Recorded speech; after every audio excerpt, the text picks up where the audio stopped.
On a late June 1st afternoon, Mary Healey and her colleagues left work earlier than normal. The weather forecast and an unusual skyline prompted the former dean to return home just a few miles away from campus. As it turned out, timing was everything.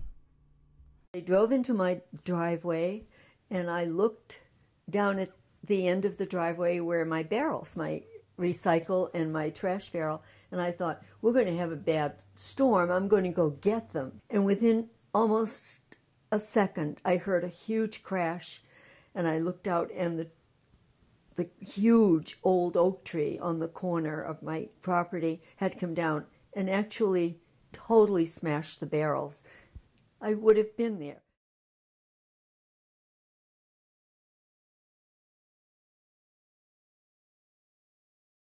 And like so many other people who were alone when that happened, I don't have much of a memory. I later found out it was only 48 seconds for the $165,000 damage it did.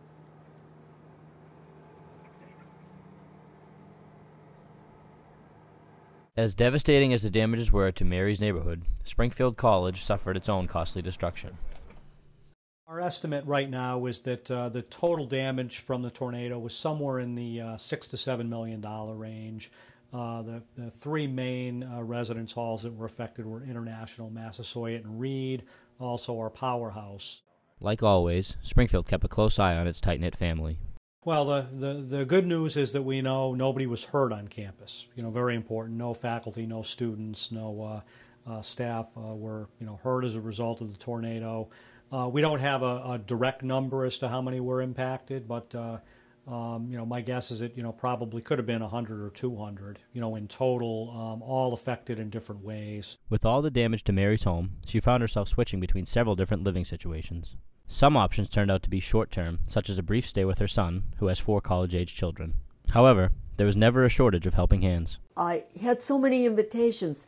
It was remarkable. When I would come in to work in the morning, there'd be a message on my desk saying, I'm going to be away for 3 weeks. Here are the keys to my house. Please move in. Or somebody would call and say, I have an extra room and I'd love company. They were wonderful. They were gracious. They never made me feel as though I was imposing on them. During Mary's time away from home, her good friend Jill Russell, Executive Vice President at Springfield College, provided her with the most consistent safe haven. I came to the college in the year 2000 and met her early in my time here, and we're just good buds, and we go shopping together and hang out and go out to dinner and have a good time. Knowing the stresses her friend was under, Russell tried making Mary's time away from home as easy as possible. I gave her a key and, come anytime, come in and out whenever you want, and she was absolutely no problem at all, even though she felt like she was being a huge imposition, but she wasn't at all, so.